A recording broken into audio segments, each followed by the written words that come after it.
बिस्मिल्लाहिर्रहमानिर्रहीम। आज का जो हमारा टॉपिक है दैट इज द न्यूरोट्रांसमीटर्स। हम डिस्कस करेंगे न्यूरोट्रांसमीटर्स को, न्यूरोट्रांसमीटर्स की टाइप्स को, न्यूरोट्रांसमीटर्स के मोड ऑफ एक्शन को। सबसे पहले हम बात कर लेते हैं न्यूरोट्रांसमीटर्स की। न्यूरोट्रांसमीटर्स क्या है? ये ऐसे केमिकल्स हैं जो कि इम्पल्स को ट्रांसमिट करते हैं from one neuron to another neuron in chemical synapse.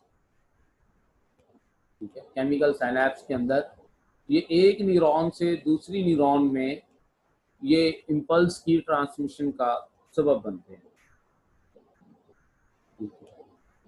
ये एक न्यूरॉन से दूसरी न्यूरॉन को भी दे सकते हैं मैसेज इम्पल्स, लेकिन एक न्यूरॉन से ये दूसरे सेल को भी दे सकते हैं मैसेज, जैसे मसल को, जैसे ग्लैंड। ठीक है, और अगर हम बात करें इसमें कम्युनिकेशन पॉइंट ऑफ व्यू से, तो रैपिड कम्युनिकेशन के अंदर जो है वो इनका बड़ा इंपॉर्टेंट रोल है। पिछले लेक्चर में हमने डिस्कस किया था कि कैसे गॉल्गी apparatus साइनेप्टिक वेसिकल्स बनाते हैं। साइनेप्टिक वेसिकल्स के अंदर न्यूरोट्रांसमीटर्स की पैकिंग होती है और साइनेप्टिक वेसिकल्स ही इन न्यूरोट्रांसमीटर को रिलीज करते हैं। प्री साइनेप्टिक साइड से ये रिलीज हो रहे होते हैं इनटू साइनेप्टिक लेफ्ट। ये हमने लास्ट टाइम डिस्कस किया था कि किस तरह से ये प्री साइनेप्टिक नोड में ये न्यूरोट्रांसमीटर्स वेसिकल्स के अंदर बनते हैं।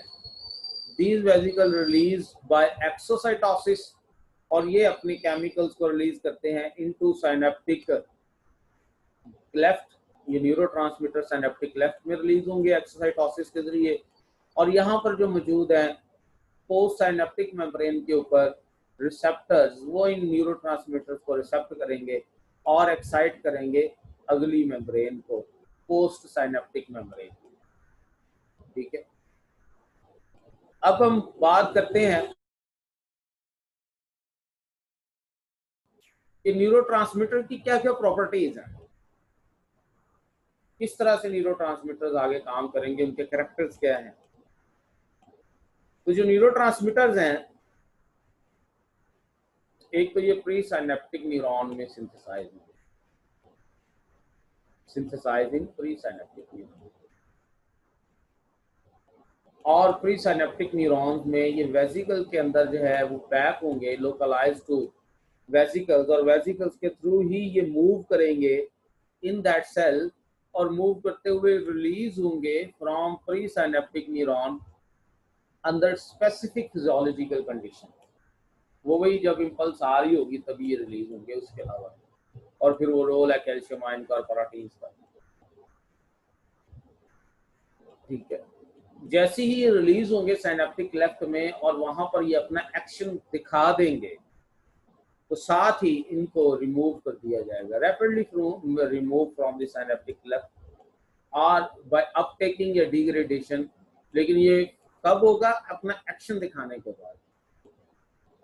पोस्ट साइनेप्टिक मेम्ब्रेन पे रिसेप्टर्स का होना जरूरी है जिनके साथ ये बाइंड करेंगे, और बाइंड करके उसके अंदर जो है वो बायोलॉजिकल रिस्पांस, उसके अंदर एक्शन पोटेंशियल ये एलिक्ट कर देंगे, उसमें एक्शन पोटेंशियल स्टार्ट होगा। न्यूरोट्रांसमीटर्स मुख्तलिफ टाइप्स के हो सकते हैं, लेकिन हम इसको 3 क्लासेस में ला सकते हैं।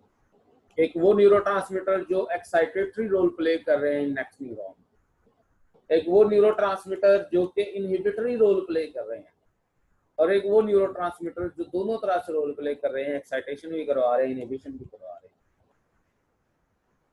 हम बात करें यहाँ पर न्यूरोट्रांसमीटर्स की, तो जो एक्साइटेटरी रोल प्ले कर रहे हैं न्यूरोट्रांसमीटर्स, उनमें ग्लूटामेट है, एस्पर्टेट है, नाइट्रिक ऑक्साइड है। जो इनहिबिटरी रोल प्ले कर रहे हैं उनमें ग्लाइसिन है, उसमें गैमा अमाइनोब्यूटारिक एसिड है, उसमें सेरोटोनिन है, उसमें डोपामिन है। और जो दोनों तरह से रोल प्ले कर रहे हैं उसमें एसिटाइलकोलिन है और नॉरएपिनेफ्रिन। ये मेजर जो न्यूरोट्रांसमीटर ह्यूमन नर्वस सिस्टम में यूज हो रहे हैं, ये हम उनकी बात कर रहे हैं। केमिकली ये जो न्यूरोट्रांसमीटर्स हैं, ये तो हमने जो बात की थी ना उनके फंक्शनल पॉइंट ऑफ व्यू से बात की थी, जो केमिकली न्यूरोट्रांसमीटर्स हैं, these neurotransmitters may be amino acid in nature, ठीक है, अमाइनो एसिड इन नेचर हो सकते हैं, जैसे ग्लूटामेट है, एस्पर्टेट है, ग्लाइसिन है, गैमा अमाइनोब्यूटारिक एसिड है, ये मोनो अमाइंस हो सकते हैं, ठीक है, जैसे सिटासलामाइन है, जैसे इंडोल्जामाइन है, सीरोटोनिन है, डोपामीन है, एपिनेफ्रिन है, नॉरएपिनेफ्रिन है, ये सॉल्युबल गैसेस की सूरत में हो सकते हैं, जैसे नाइट्रिक ऑक्साइड और कार्बन मोनोऑक्साइड, ये भी रोल प्ले कर रही है यहाँ, और एसिटाइल कोलिन, ये कोलिन के मॉडिफाइड फॉर्म हो सकती हैं, उनमें एक ही नाम आता है एसिटाइल कोलिन, बताते खुद ये भी न्यूरोट्रांसमीटर के तौर पर है। तो ये हमारे पास मुख्तलिफ केमिकल नेचर है न्यूरोट्रांसमीटर। हम वन बाय वन डिस्कस करते हैं न्यूरोट्रांसमीटर्स को, उनके मेजर कैरेक्टर्स को। जैसे सबसे पहले हम बात कर लेते हैं एसिटाइल कोलिन की। ये जो एसिटाइल कोलिन है, that was the first neurotransmitter that was discovered, first neurotransmitter to be discovered 1921 में जर्मन बायोलॉजिस्ट था, that was the Otto Loewe, उसने इसको डिस्कवर किया था, ठीक है, उसने इसको जो वो डिस्कवर किया था। अगर हम देखें, आपको लग रहा होगा इसमें बाकायदा यही कोलिन जो है ये एसिटिक एसिड के साथ लिंक है, एसिटाइल कोलिन। कोलिन आपको पता है कि नाइट्रोजनस बेस है, लीनियर चेन नाइट्रोजनस बेस है, ठीक है। तो इसमें हम कोलिन को एज अ प्रिकर्सर यूज करते हैं, ठीक है, और उससे जो है वो ये एसिटाइल कोलिन ये न्यूरोट्रांसमीटर्स की फॉर्मेशन होती है। ऑटोनॉमिक नर्वस सिस्टम के अंदर इसका यूज है, स्मूथ मसल्स ऑफ हार्ट, वहां पर जो है ये एक इनहिबिटरी न्यूरोट्रांसमीटर के तौर पर है, ठीक है। और स्केलेटल मसल की जानब जो है इसका कंट्रोल भी है। पेरिफेरल नर्वस सिस्टम में रिलीज होने वाला सबसे ज्यादा ये न्यूरोट्रांसमीटर है एसिटाइल कोलिन, ठीक है। और stimulation of muscles including the muscles of gastrointestinal tract, उसके अंदर जो है वो ये एक एक्टिवेटर के तौर पर, स्टिमुलेटर के तौर पर रोल प्ले कर रहा है। ब्रेन में ऑलमोस्ट हर जगह पर ये इस्तेमाल हो रहा है न्यूरोट्रांसमीटर एसिटाइल कोलिन, लेकिन ज्यादा ये अल्जाइमर डिजीज के रेट जो है वो ये है। डोपामिन ये टायरोसिन अमाइनो एसिड से सिंथेसाइज होता है, और इस हवाले से अगर हम बात करें तो ये ब्रेन के अंदर जो है वो स्पेसिफिक मैकेनिज्म के साथ ये एसोसिएटेड हैं। जनरली ये रेगुलेट करता है motor activity in mood, motivation and attention. कुछ पीपल होते हैं वो शिजोफ्रेनिक होते हैं, ठीक है। शिजोफ्रेनिया एक डिसऑर्डर है जिसमें वो अपने आप को बहुत ही ज्यादा ओवर एस्टिमेट करते हैं लोग, ठीक है। तो इसमें डोपामिन का लेवल उन लोगों के अंदर ज्यादा होता है। जो पार्किंसन डिजीज है, पार्किंसन डिजीज के जो पेशेंट है उनके अंदर डोपामिन का लेवल लो होता है। नॉरएपिनेफ्रिन ये नॉरएड्रेनालिन है, ठीक है, ये डायरेक्टली डोपामिन से सिंथेसाइज होता है। डायरेक्ट प्रिकर्सर तो एपिनेफ्रिन जो है वो ये है डोपामिन। इसकी सिंथेसिस भी टायरोसिन अमाइनो एसिड से होती है, वो हमने बात की थी डोपामिन की कि वो 3 स्टेप में हो रही है, तो इसकी 4 स्टेप में हो जाती है। विद इन वेजिकल ये सिंथेसाइज होता है। और नॉरएपिनेफ्रिन स्ट्रांगली एसोसिएटेड है, ठीक है, हाई अलर्ट इमरजेंसी सिचुएशन के अंदर, फाइट एंड फ्लाइट सिचुएशन के अंदर, ठीक है। ये सिंपैथेटिक और पैरासिम्पैथेटिक नर्वस सिस्टम आपने डिस्कस किए थे, उसमें ये सिंपैथेटिक के साथ ये बेसिकली जिस्म को हाई अलर्ट रखने के लिए, ठीक है, इमरजेंसी स्टेट के लिए ये मेंटेन, ठीक है। ये इंक्रीज करता है हार्ट बीट रेट को, ब्लड प्रेशर को, और ये इंपॉर्टेंट है फॉर फॉर्मिंग मेमोरीज।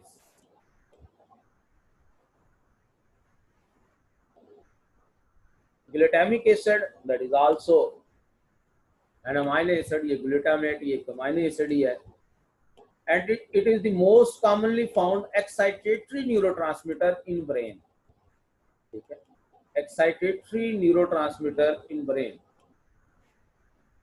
और ये मोस्ट ऑफ एस्पेक्ट्स में, ठीक है, नॉर्मल ब्रेन फंक्शनिंग के लिए ये जो है वो रोल प्ले कर रहा है, इसमें कॉग्निशन भी है, मेमोरी और लर्निंग जो है वो बहुत इंपॉर्टेंट एस्पेक्ट, उसके लिए इसका जो है वो रोल है। तो ग्लूटामेट जो है ये अल्फा कीटोग्लूटारेट से बनता है, और अगर याद हो अल्फा कीटोग्लूटामिक एसिड या alpha ketoglutarate that was a 5 carbon compound formed in the Krebs cycle, intermediate था क्रेब्स साइकिल में, ये उससे जो है वो बनता है। एक और यहाँ पर न्यूरोट्रांसमीटर है that is the gamma amino butyric acid, GABA, gamma amino butyric acid, ये डायरेक्टली ग्लूटामेट से बनता है, ठीक है, synthesized directly from the glutamate, और इसका that is the most important inhibitory neurotransmitter। ये ऑब्जेक्टिव पॉइंट ऑफ व्यू से चीजें याद रखिएगा कि कौन सा इनहिबिटरी है, कौन सा रेगुलेटरी है। हाई कंसंट्रेशन में सेंट्रल नर्वस सिस्टम में जो ये मौजूद है, और ये ब्रेन को ओवर एक्साइट होने से रोकता है,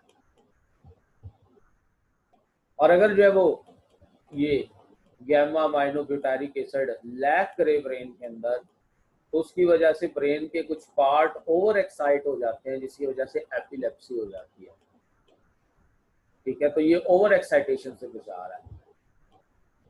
जैसे एक और न्यूरोट्रांसमीटर है सेरोटोनिन, ठीक है, ये एक अमाइनो एसिड है ट्रिप्टोफान, उससे सिंथेसाइज होता है, 2 स्टेप के अंदर इसकी आगे मॉडिफिकेशन होती है ट्रिप्टोफान से, और ये रेगुलेट करता है attention and other complex cognitive functions, जैसा कि स्लीप है जिसमें ड्रीमिंग भी आ जाती है, पर्टिकुलरली ईटिंग है, मूड है, पेन की रेगुलेशन है, ये सारी ये सेरोटोनिन को जो है वो कंट्रोल में है।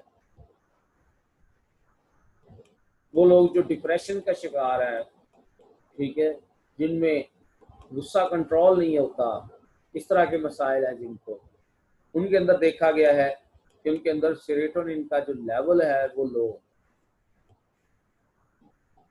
अब हम बात करेंगे कि ये न्यूरोट्रांसमीटर्स कैसे काम कैसे करते हैं, इनका मोड ऑफ एक्शन क्या है। ये एक ही डायग्राम के अंदर आपको ये सारा मोड ऑफ एक्शन मिल जाएगा, इसको ही हम थोड़ा सा एक्सप्लेन करेंगे। जो न्यूरोट्रांसमीटर्स हैं ये प्रिकर्सर्स से सिंथेसाइज होंगे अंडर स्पेसिफिक एंजाइम्स, इनकी सिंथेसिस होगी, सबसे पहले स्टेप सिंथेसिस होगी, ठीक है, ये सिंथेसिस हो रही है इनकी न्यूरोट्रांसमीटर्स की, स्पेसिफिक प्रिकर्सर्स, स्पेसिफिक एंजाइम्स वो क्या कर रहे हैं, न्यूरोट्रांसमीटर्स बना रहे हैं, and then these neurotransmitters are stored in vesicles, ये वेसिकल में स्टोर हो गए, पहले ये बने उसके बाद ये वेसिकल में स्टोर हो। Then these neurotransmitter molecules that leak from their vesicles are destroyed by an enzyme। अगर कोई ये न्यूरोट्रांसमीटर वेसिकल से रिलीज होने की कोशिश करता है तो उसको एंजाइम डिस्ट्रॉय कर देते हैं। जरूरी है कि ये न्यूरोट्रांसमीटर क्या करें, that are packed into vesicle, ये वेसिकल के अंदर अंदर ही रहते, तो सेल के अंदर ये वेसिकल के अंदर ही रहते हैं। जो एक्शन पोटेंशियल है वो क्या करती है, that cause this vesicles to fuse with the synapse and release of neurotransmitter. ये एक्शन पोटेंशियल जो है ये इन सिनैप्टिक वेसिकल्स को अटैच करवा के सिनैप्टिक मेम्ब्रेन के साथ ये न्यूरोट्रांसमीटर के रिलीज का सबब बनती है। Some of it bind with autoreceptors and inhibit the subsequent neurotransmitter release। अब इसमें देखें कुछ न्यूरोट्रांसमीटर इनमें ऐसे हैं जो क्या करेंगे, जो रिलीज होते साथ ही ये इसी प्री साइनेप्टिक मेम्ब्रेन के साथ ही लगे हुए रिसेप्टर के साथ बाइंड कर जाएंगे। ये रिसेप्टर ऑटो रिसेप्टर है।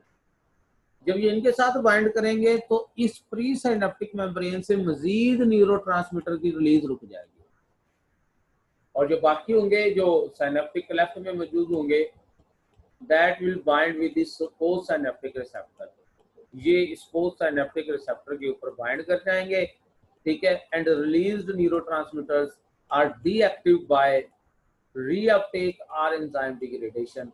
ये जैसी ये पोस्ट साइनेप्टिक मेम्ब्रेन को एक्टिवेट कर देंगे, इन न्यूरोट्रांसमीटर्स को या तो रीअपटेक कर लिया जाएगा या इनको डिग्रेड कर दिया जाएगा, डिस्ट्रॉय कर दिया जाएगा, ठीक है, ये खत्म कर दिए जाएंगे इस गैप से।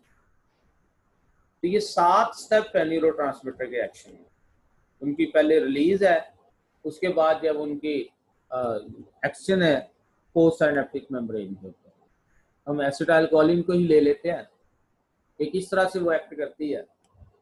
तो सबसे पहले तो एसिटाइलकोलिन जैसी नर्व इंपल्स आती है प्री साइनेप्टिक नोब पे कैल्शियम चैनल ओपन हो जाते हैं, और कैल्शियम चैनल ओपन होने से जो साइनेप्टिक वेसिकल्स हैं वो प्री साइनेप्टिक मेम्ब्रेन के साथ फ्यूज करते हैं, और एसिटाइलकोलिन जो है साइनेप्टिक क्लेफ्ट में रिलीज हो जाती है। जैसे ही रिलीज हो जाती है that acetylcholine bind two receptor in the post synaptic membrane, और पोस्ट साइनेप्टिक मेम्ब्रेन में आयन चैनल्स ओपन हो जाते हैं, सोडियम का इनफ्लो होता है, ठीक है, डीपोलराइजेशन होती है, एक्शन पोटेंशियल वहां पर जनरेट हो जाता है और प्रोपागेट होता है बाइंडिंग होते साथ, ठीक है। और फिर इस एसिटाइलकोलिन को हाइड्रोलाइज कर दिया जाता है, ठीक है, बाय एसिटाइलकोलिनेस्टरेज एंजाइम की मदद से।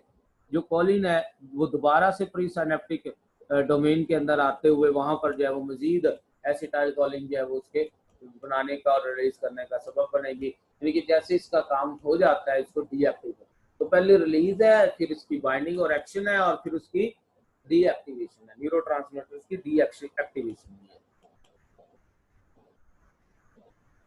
कुछ चीजें हैं जो न्यूरोट्रांसमीटर्स के काम को बढ़ा सकती हैं, कम कर सकती हैं, जैसे अल्कोहल का इस्तेमाल है, कैफीन का इस्तेमाल है, निकोटीन का इस्तेमाल है। तो ये जो ड्रग्स हैं ये क्या करती हैं, बेसिकली ये न्यूरोट्रांसमीटर्स के साथ लिंक करती है। जैसे हम एक एग्जांपल लेते हैं अल्कोहल के। अल्कोहल डायरेक्टली बाइंड कर सकती है उन रिसेप्टर्स के लिए, उन रिसेप्टर्स के साथ जो receptors acetylcholine, serotonin, gamma amino butyric acid और ग्लूटामेट के लिए थे। यानी कि पोस्ट साइनेप्टिक मेम्ब्रेन के ऊपर जो रिसेप्टर्स हैं ये उन रिसेप्टर्स के साथ अल्कोहल बाइंड कर सकती है, और ये क्या कर सकती है, ये गैमा अमाइनो ब्यूटारिक एसिड के इफेक्ट को एनहांस कर सकती है, क्योंकि इनहिबिटर ही है ना। तो ये अल्कोहल न्यूरोट्रांसमीटर्स की इनहिबिशन का सबब बनता है, ठीक है। तो अगर ये अल्कोहल का ज़्यादा इस्तेमाल जो है वो कर लेते हैं तो इससे क्या होता है कि जो अल्कोहल है ये न्यूरोट्रांसमिशन को इनहिबिट करवा सकती है, ठीक है। तो न्यूरॉन एक्टिविटी डिमिनिश हो जाएगी। सिडेटिव इफेक्ट्स ऑफ अल्कोहल जो है उसके जो साइड इफेक्ट हम डिस्कस कर रहे हैं उसमें न्यूरल एक्टिविटी डिमिनिश हो जाएगी। अल्कोहल इनहिबिट करती है ग्लूटामेट रिसेप्टर जिसकी वजह से डिसकोऑर्डिनेशन, ठीक है, slurred speech, staggering, memory disruption and blackout. अब यहाँ से आप समझ सकते हैं मोस्ट लोग जो अल्कोहल का इस्तेमाल करते हैं वो तो वो शराब पीने के बाद उनकी क्या हालत हुई होती है, वो आउट ऑफ कंट्रोल ही हुए होते हैं और उनकी जुबान उनका साथ नहीं दे रही होती, कोई उनको पता नहीं होता वो क्या बोल रहे हैं, क्या उसमें जो है वो बोले जा रहे हैं। अल्कोहल का एक और काम डोपामिन के लेवल को इंक्रीज करना भी है, जिसकी वजह से एक्साइटमेंट, प्लेयर और ये लेटर एडिक्शन का सबब बनती है। तो वो जो एक प्लेयर और एक्साइटमेंट आती है फौरी तौर पर, वो गेन करने के लिए ही फिर लोग इसके आदी हो जाते हैं। निकोटीन है, ये भी अगर हम बात करें एसिटाइलकोलिन रिसेप्टर के साथ अफेक्ट करती है, लेकिन ये जो निकोटीन है ये इनहिबिटरी नहीं है, ये एक्टिवेटर है, ये एक्टिवेटर है।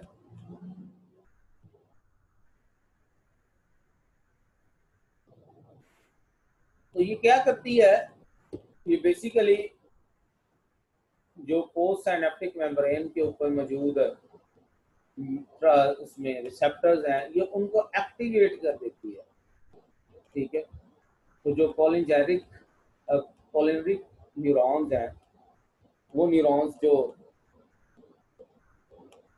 एसिटाइलकोलिन के साथ जो एक्टिवेट हो रही है, तो उनके अंदर ये जो निकोटीन है ना, ये एक्टिवेशन का रोल प्ले कर रही है, स्टिमुलेटर का रोल प्ले कर रही है, और इसकी वजह से मजीद ग्लूटामेट की रिलीज वो भी इंक्रीज होती है। ठीक है, डोपामिन का लेवल भी बढ़ता है, और डोपामिन का लेवल बढ़ने से प्लेयर, रिवार्ड, सुकून, और तो इसीलिए चाय का इस्तेमाल है या सिगरेट का जो इस्तेमाल है, खास तौर पर जो निकोटीन तंबाकू के अंदर सबसे ज़्यादा है, तो सिगरेट का इस्तेमाल ये क्या करती है, ये भी एक सुकून दे रही होती है, जिसम को एक्टिवेट कर रही होती है, इसलिए लोग इसके भी आदी भी ज़्यादा हो जाते हैं। ऐसी कैफीन भी है। तो ये जो मुख्तलिफ ड्रग्स हैं जिनकी एडिक्शन हो जाती है बाद में, वो यही वजह है कि या तो वो क्या कर रही हैं, एज एक्टिवेटर रोल प्ले कर रही हैं, या फिर वो क्या कर रही हैं, वो इनहिबिटरी रोल प्ले कर रही हैं पोस्ट साइनेप्टिक मेम्ब्रेन के ऊपर लगे हुए रिसेप्टर। मुख्तलिफ तरह के डिसऑर्डर्स हैं, मुख्तलिफ तरह की डिजीजेज हैं जो न्यूरो के साथ एसोसिएटेड हैं, जैसे एसिटाइलकोलिन से एसोसिएटेड अल्जाइमर है, डोपामिन से एसोसिएटेड पार्किंसन और शिज़ोफ्रेनिया है। ठीक है, GABA gamma amino glutaric acid के साथ एसोसिएटेड एपिलेप्सी है। सीरोटोनिन जो है वो माइग्रेनी और डिप्रेशन के साथ एसोसिएटेड है। ग्लूटामेट जो है ये भी माइग्रेनी और स्ट्रोक के साथ एसोसिएटेड। ये मुख्तलिफ जो है वो डिसऑर्डर्स हैं जो न्यूरोट्रांसमीटर के साथ एसोसिएटेड है। ठीक है, तो इसमें आज के टॉपिक में जो अगर कोई क्वेश्चन है किसी तरह का, तो वो आप मुझे व्हाट्सएप कर सकते हैं, या आप मुझे जो है वो मेल पे पूछ सकते हैं।